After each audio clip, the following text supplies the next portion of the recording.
So here's what we're going to do. We're going to put grass in the bearing. That's what we're going to do. A little squirty squirt. Roll these babies around. Try to wipe them off. Blow them off. Do whatever you're going to do. Just, maybe I'm senseless, but I just like to get all the old crap off of them. And then, because we're using this specialized marine grease stuff, I'm just going to hand pack them like the old days, you know, put that little thing there in your hand and start packing them through there. You'll see. That's another GoPro problem. Okay, so now that the GoPro's working, got me a goober of that stuff in there. Just don't keep working it down like that. You don't keep cutting it. Can you see how the little bumps are starting to come up between the needles? That's what you want to see. You see here, the needles is all hollow in there. And that's why what you're doing is you're taking that grease in my hand and you're just kind of like cutting it with this and pushing it up around this edge right here. You're pushing it up through the bearings, what you want to do. Okay? This is how you used to always do it.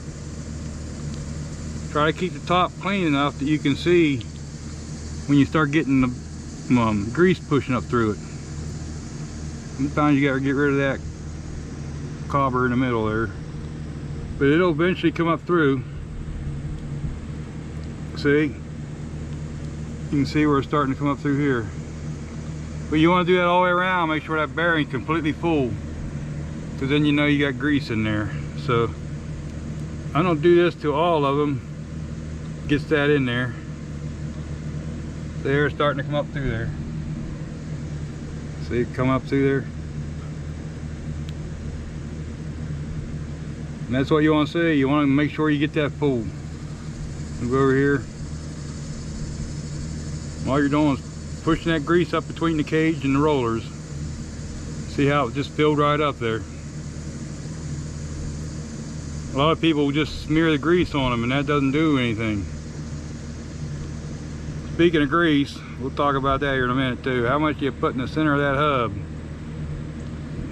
Tell me in the comments. You guys pack the center of them hubs with grease, or you leave them pretty much empty?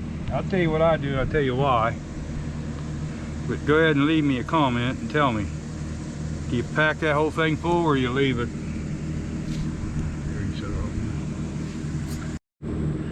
So here we go. That's what I do.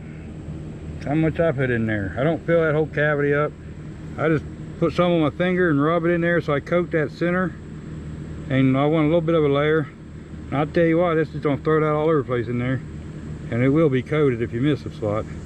But the reason I do that, I want just enough grease in there because my thought is you get different temperature swings. It goes up and down and all, and you get the moisture build up and everything in these. And you just need enough in there that it don't start rusting and it keeps control of the moisture inside the hub, is my opinion. A lot of people pack that thing completely tight, and then I know a guy that says, hey, he says, I pack that thing completely full because then if the bearing starts to go bad or starts getting hot, he says that grease will melt and run into the bearing. Well, to me, all he's gonna have is a bigger fire because you don't need all that grease. In my opinion. Maybe I'm wrong, maybe I'm right, who knows. But you don't need all that grease because if you're to the point that that bearing's hot enough, it's melting grease to run in there, you got problems that ain't gonna fix itself. So I've seen a lot of a lot of wheel bearing fires, and a lot of them with a lot of grease in them are big fires. So anyway, all we're gonna do is I'm just gonna drop a bearing in there and tap on the race or the seal. Yeah, the seal thing.